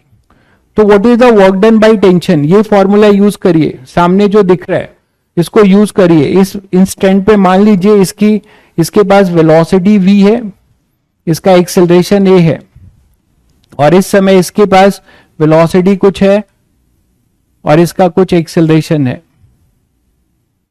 तो आप ये दोनों इक्वेशन यूज कर सकते हैं। ठीक है, क्या लिखेंगे पहले इसके लिए, नेट वर्क डन टेंशन का, इस पे ध्यान मत दीजिए, इस पे ध्यान मत दीजिए। आपको फोर्स का वर्क डन नहीं लिखना है, आपको फोर्स का वर्क डन नहीं लिखना है, आपको केवल पूरे सिस्टम में नेट टेंशन का वर्क लिखना है जो जीरो होगा, क्योंकि टेंशन पूरे सिस्टम के लिए सभी को दिख रहा है, equal opposite equal opposite equal opposite equal opposite. ठीक है, तो that's why I am saying, तो टेंशन जो है अपना नेट वर्क डन टेंशन का जीरो पूरे सिस्टम के लिए कर रहे हैं आप, तो आप कर दीजिए। और ये डॉट प्रोडक्ट है, मतलब tension A B cos theta. ठीक है, यहां तो दोनों या तो सेम डायरेक्शन में या अपोजिट है। सेम डायरेक्शन में होंगे तो क्या लिखेंगे, इफ टी वेक्टर, ये तो अब बताने की जरूरत नहीं है, फिर भी if T vector is parallel to X vector, तो आप टी डॉट एस क्या लिखेंगे, टी डॉट एक्स क्या हो जाएगा, टी एक्स हो जाएगा।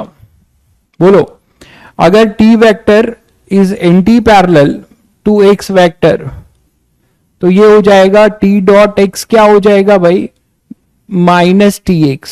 समझ में आ गया, कॉस पाई हो जाएगा, एंगल अपना कॉस पाई हो जाएगा। ये क्लियर है सभी बच्चों को।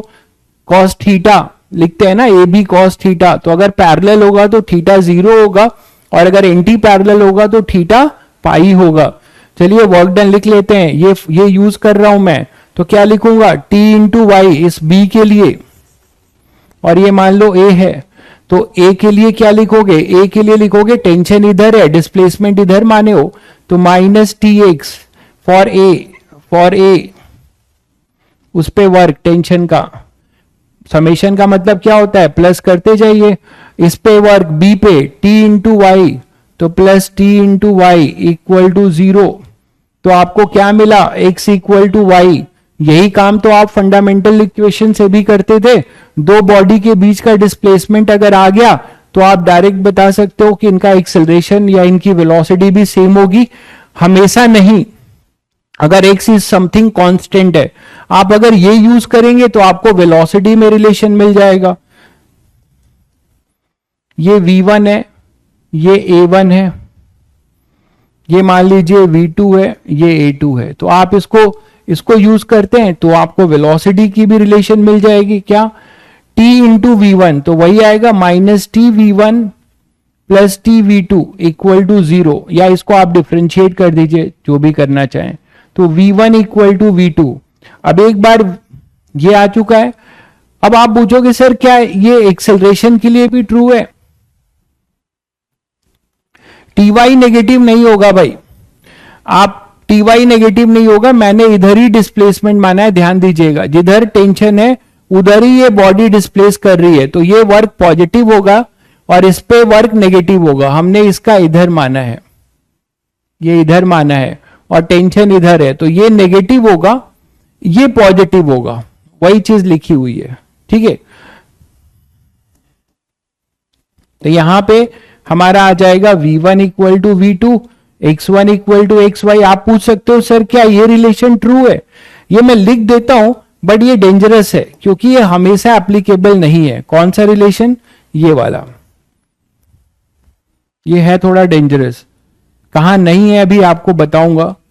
t dot a equal to 0, ये ऑलवेज एप्लीकेबल नहीं है भाई, इस पे थोड़ा सावधानी बरतना है।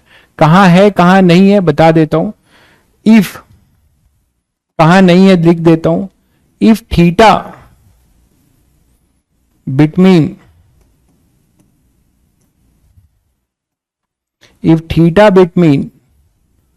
t vector and a vector changing,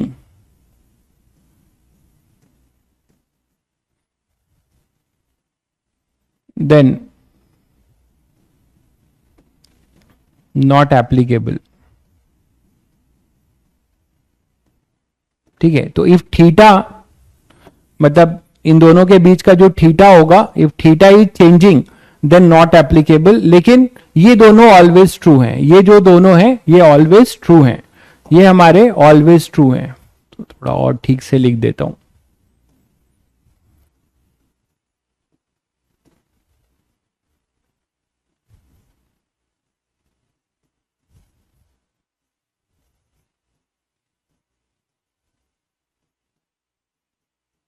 ये ऑलवेज ट्रू है।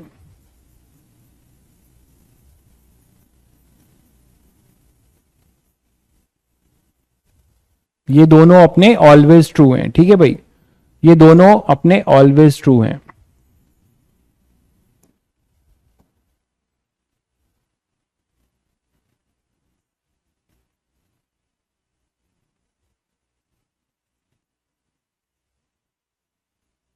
ऑलवेज ट्रू, ये ऑलवेज ट्रू है, ठीक है। तो ये अपने ऑलवेज ट्रू है। तो आपने क्या देखा अभी, जो आपने एक पुली वाला क्वेश्चन किया था काफी मेहनत से, ठीक है, वो जो है आप इसको चुटकियों में करने वाले हो। देखिए कैसे, उसको फिर लेता हूं मैं, और ये टेंशन ट्रिक अप्लाई करिए उस पर, वर्चुअल वर्क डन मेथड।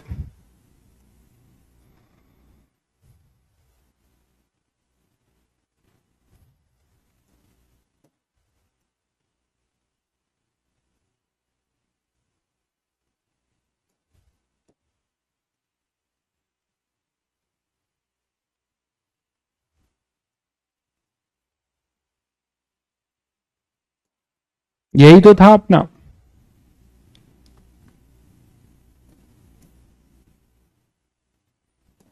तो इसमें जो पहला पार्ट हमने बहुत मेहनत से निकाला था, दोनों के बीच के क्या किया था, एक्सेलरेशन में रिलेशन बहुत मेहनत से निकाला था नॉर्मल मेथड से, स्ट्रिंग के लेंथ को कांस्टेंट वाले लॉजिक से। इसको आप इस मेथड से तुरंत कर सकते हैं। कर पाएंगे बताइए।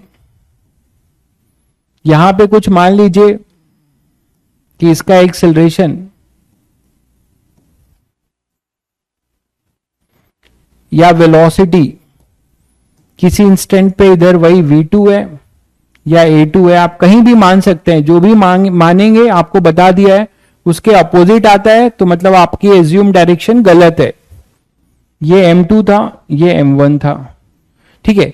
टेंशन मार्क कर लीजिए, टेंशन मार्क करना सबको बता दिया था। इधर m2g होगा,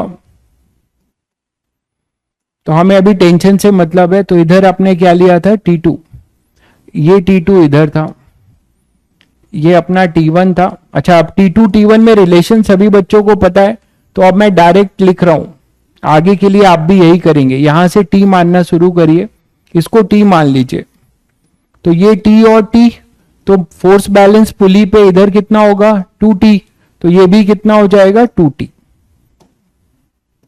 ठीक है। अब आप यहां पे वर्क डन लिखिए।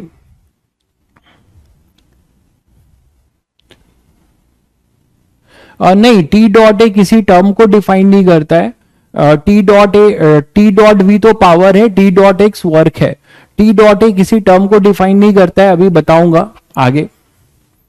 तो यहां पे देखो क्या हो जाएगा कि ये अगर आपने माना है A2, इधर आपने माना है A2, इधर माना है V2, ये है अपना A1, शायद आ गया होगा बहुत बच्चों का, ये है V1।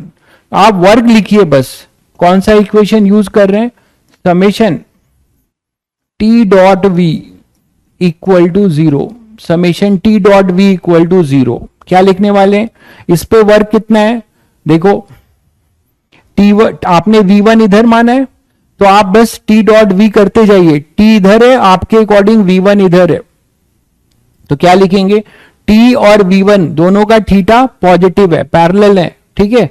तो आप क्या लिखने वाले हो इसको, T V1 cos 0 A dot B, तो टी V1 cos 0, ये सभी बच्चों को समझ में आ गया।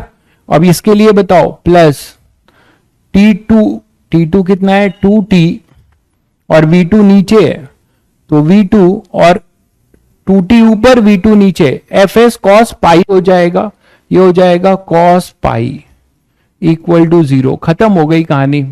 जो आपने इतना मेहनत किया वो 2 लाइन में आपने निकाला, यही तो आया था भाई, V1 इक्वल टू 2V2, यही तो आपने निकाला था भाई, यही अभी आपने नॉर्मल मेथड से निकाला था।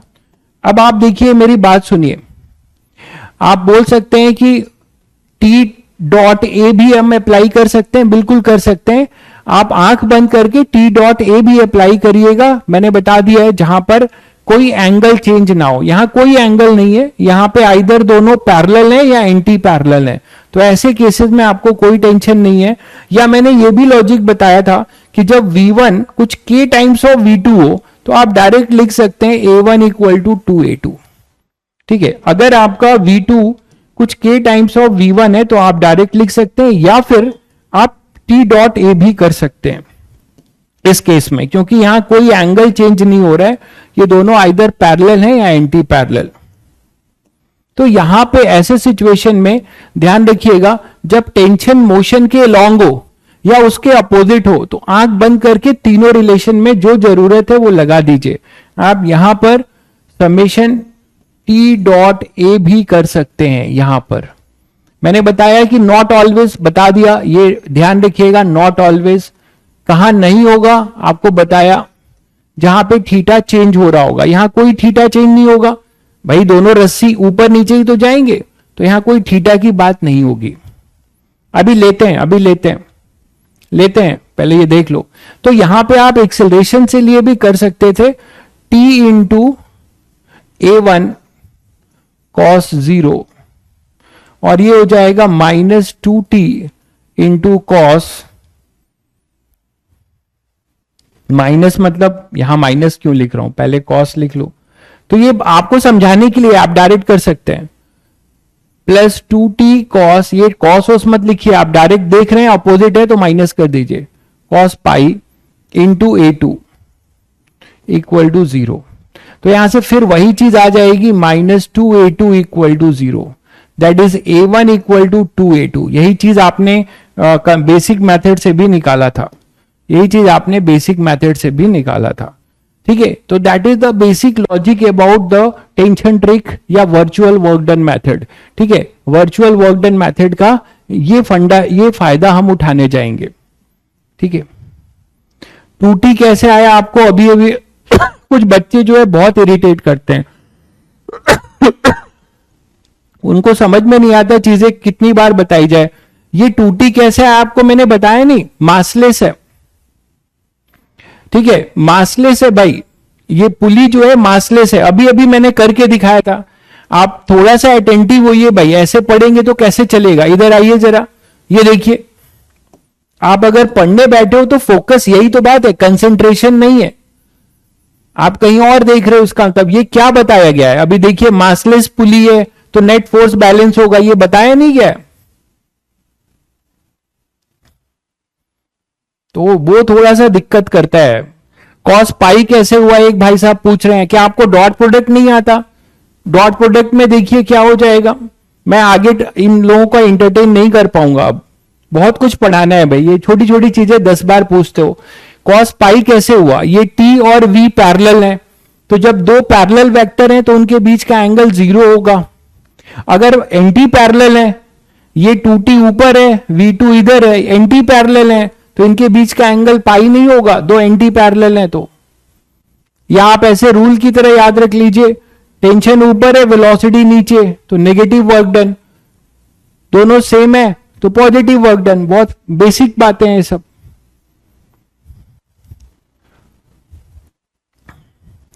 तो चलिए आप लोग फटाफट इसका आंसर दीजिए। जैसे कि एक क्वेश्चन और करते हैं, इसका आंसर आप लोग बताइएगा।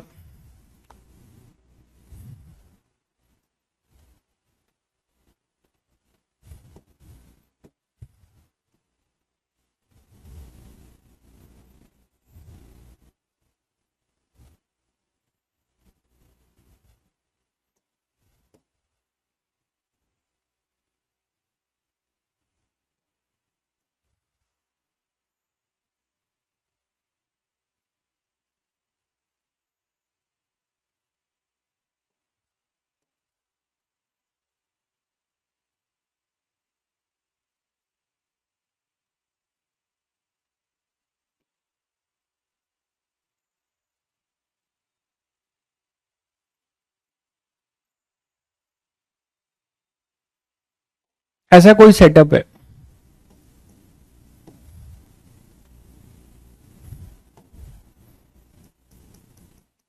ठीक है। ये आप कुछ भी ले सकते हैं, M1 M2 M3, M1 M2 M3 ऐसा ले लीजिए मासेस।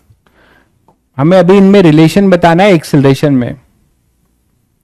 इसे आप M1 ले लीजिए, इसे आप M2 ले लीजिए, इसे M3 ले लीजिए, ठीक है। आप इनके एक्सेलरेशन में रिलेशन बता दीजिए फटाफट किसी भी इंस्टेंट पे।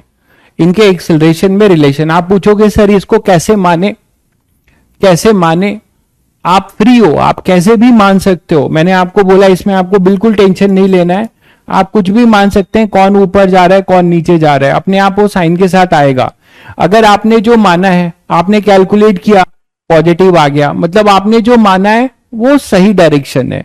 अगर आपने कैलकुलेट किया और वो माइनस में आ गया, मतलब आपने जो माना है वो जस्ट उसका उल्टा हो जाएगा, इतना ही बस फर्क आएगा, ठीक है। तो मान लीजिए यहां पर मैंने ये माना कि ये ऊपर जा रहा है, और ये मैंने माना नीचे जा रहा है, और ये माना ऊपर जा रहा है, मैंने कुछ भी मान लिया। तो ये A3 है, ये A2 है, ये A1 है। आप चाहते हो कि किसी इंस्टेंट पे इनके वेलोसिटी में भी रिलेशन पता हो, वो भी आप निकाल सकते हो। जो वेलोसिटी में रिलेशन होगा वही एक्सेलरेशन में होगा। यहां पर ये मान लीजिए यहां V1 है, ये V2 है, और इधर ये V3 है। तो ये V1, ये V2 और ये V3, तो आप इनमें रिलेशन बता सकते हैं V1 V2 V3 या A1 A2 A3 में, ठीक है। जल्दी से बता दीजिए। तो मैंने आपको अभी अभी बताया कि आप टेंशन मार्क करना शुरू करो, यहां से मार्क करो। ये टेंशन T और T मार्क करो, तो ये मासलेस पुली पे टेंशन कितना होगा 2T, और ये एक स्ट्रिंग सेम है, तो अगर यहां 2T है तो ये भी 2T होगा। आपने इस तरीके से टेंशन मार्क कर लिया, क्लियर है। अब आप T डॉट V0 करो या फिर T डॉट A0 करो, आपको मिल जाएगा। आपने जो माना है उसके अकॉर्डिंग साइन लिखिएगा, तो क्या हो जाएगा बताइए। यहां 2T और इधर V1, तो आप क्या लिखेंगे अगर ये करना चाह रहे हैं समेशन T डॉट V0, तो क्या करेंगे 2T इंटू V1, ये हो जाएगा T इंटू, और ये पॉजिटिव लिखा है क्योंकि मैंने जो माना है मेरा टेंशन भी उधर ही है। इधर मैंने टेंशन जिधर माना है वेलोसिटी उधर ही है, तो प्लस T इंटू V2, और इधर टेंशन जो मैंने माना है V3 अपोजिट है, तो minus T V3 equal to 0, तो 2V1 plus V2 equal to V3। ये आप वेलोसिटी अगर आपसे पूछा जाए तो आप वेलोसिटी में रिलेशन दे सकते हैं, और यही रिलेशन एक्सेलरेशन में भी होगा, ठीक है, क्योंकि जब कोई वेलोसिटी समथिंग कांस्टेंट टाइम होती है तो मैंने कहा था कि आप उसको डायरेक्ट डिफरेंशिएट कर सकते हैं, ठीक है, तो आप इसको डिफरेंशिएट कर देंगे तो आपको एक्सेलरेशन में रिलेशन मिलेगा। बट ध्यान रहे कि ये कांस्टेंट्स होने चाहिए। आप डायरेक्ट टी डॉट ए भी कर सकते हैं। तो यहां से आपको मिलने वाला है 2t, सेम मिलेगा a1 प्लस टी a2, और यहां पर अपने पास आएगा minus T a3 equal to 0। तो आपको मिलेगा 2a1 plus a2 equal to a3। तो this is our first relation. अगर कोई पूछे, अगर कोई बोले कि मुझे इसकी वैल्यू भी निकाल के दिखाओ, कोई आपको बोलता है कि मुझे इसकी वैल्यू भी निकाल के दो, तो आप पहली इक्वेशन तो ये बनाओगे कंस्ट्रेंट की, ये एक्सेलरेशन किसके रिस्पेक्ट में, अर्थ के रिस्पेक्ट में, एक्चुअल एक्सेलरेशन है भाई, these all are actual acceleration, earth के रिस्पेक्ट में। आप बोलोगे सर यहां पे अर्थ की बात क्यों कर रहे हो?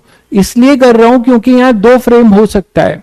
एक बंदा इस पुली पे चढ़ के देखेगा तो इसको एक्सेलरेशन रिलेटिव दिखेगा, उस पर भी अभी बात करेंगे, लेकिन पहले हम इसकी वैल्यू की बात करते हैं। तो this is our first relation. Now हमारे पास अननोन कितने हैं, a1 a2 a3 और t, 4 अननोन है भाई, हमारे पास 4 अननोन है, तो हमें 4 लीनियर इक्वेशन चाहिए, ठीक है। मैं बस आपको इक्वेशन बनाने की प्रैक्टिस करा रहा हूं, आपको वैल्यू दी जाएगी तो आप सॉल्व भी कर लेंगे।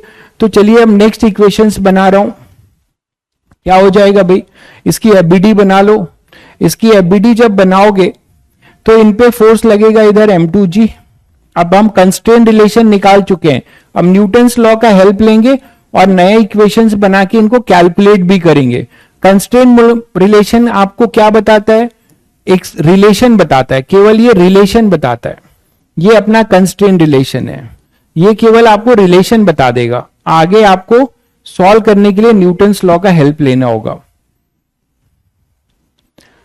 तो आपने देखा कि ये नॉर्मल मेथड से कितना टफ हो जाता, आपने इस बात को फील किया, आपने वैल्यू समझा, ट्रिक की वैल्यू समझा कि ये चीज अगर आप नॉर्मल से करते तो कैसे करते, यहां x1 मानते, इधर x2 मानते, इधर x3 मानते, इधर x4 मानते और फिर उनको रिलेट करते, तो इट विल बी वेरी मतलब टाइम कंज्यूमिंग, मानते हैं कि नहीं।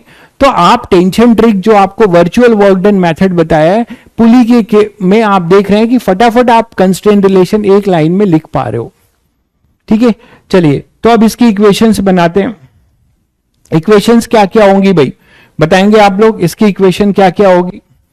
पहले एफबीडी फॉर m1, तो for m1 Newton second law, ये होगा m1g।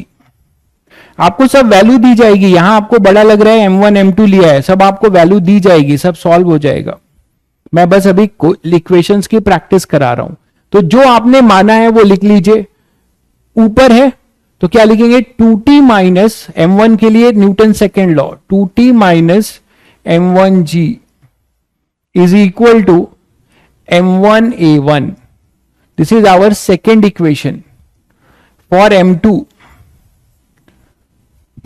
for m2 क्या लिखेंगे भाई, m2 के लिए बताइएगा, net force in accelerated direction, तो t minus m2g, t minus m2g is equal to m2a2, net force in accelerated direction, बस ये देखते हुए लिखते जाइए।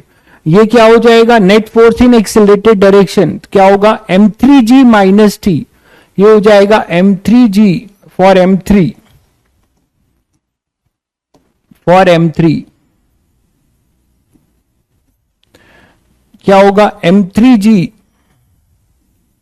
Minus t, net force in accelerated direction is equal to m3a3। गिन लो equation, 4 unknown 4 equation, ठीक है, 4 अननोन 4 इक्वेशन आप सॉल्व कर लेंगे। मैं आपको सॉल्व करने के लिए नहीं कह रहा हूं, आई एम नॉट सेइंग कि आप इसको सॉल्व करो अभी तुरंत, ठीक है, बट आप कर लेंगे, कोई बड़ी चीज नहीं है, ठीक है। क्योंकि आपको ये सारी रिलेशन पता है, बट करिए मत, आपको क्वेश्चंस में वैल्यू दी जाएंगी, तब मासेस दिया जाएगा, तब आप फटाफट करने लगेंगे, ठीक है। तो ये आपको मैंने बताया, लेकिन इसका एक और ट्रिक भी हो सकता है। टाइम होने जा रहा है, तो इसमें मैं आपको एक और ट्रिक बता सकता हूं इस पर्टिकुलर क्वेश्चन को सॉल्व करने के लिए, वो आगे देखेंगे। खैर, एक वैल्यू वाला क्वेश्चन कर लेते हैं।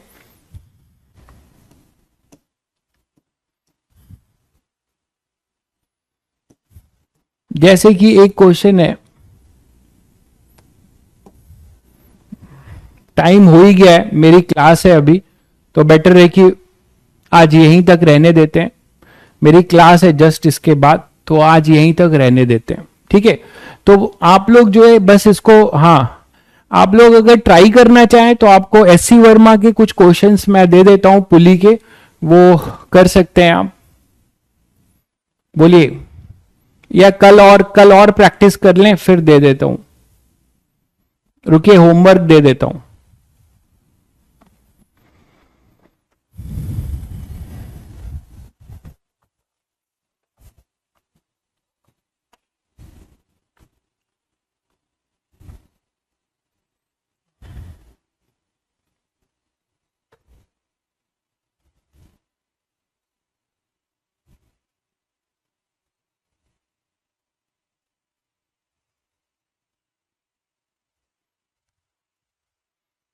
एससी वर्मा के क्वेश्चंस में जो बच्चे ट्राई कर रहे हैं,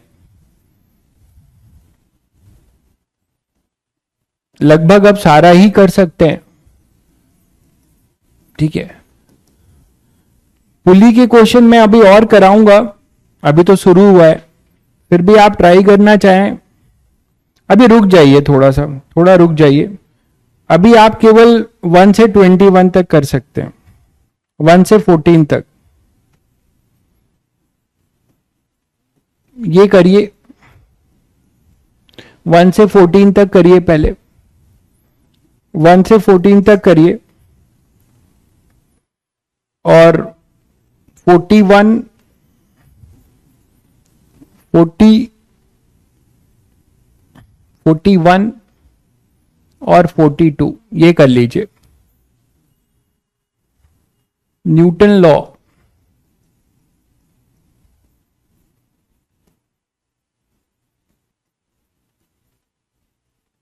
इसका होमवर्क है, इस चैप्टर का है ये, ठीक है, एचसीवी का, तो ये आप कर सकते हैं।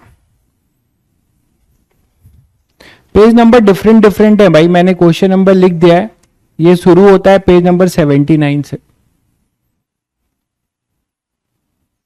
पेज नंबर 79 से शुरू होता है, आगे आप देख लीजिएगा, ठीक है। तो इसको करिए, ठीक है।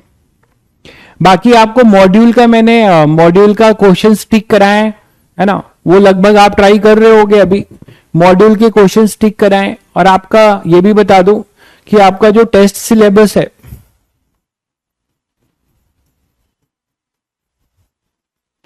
टेस्ट सिलेबस जो कि 30 जुलाई को होने जा रहा है,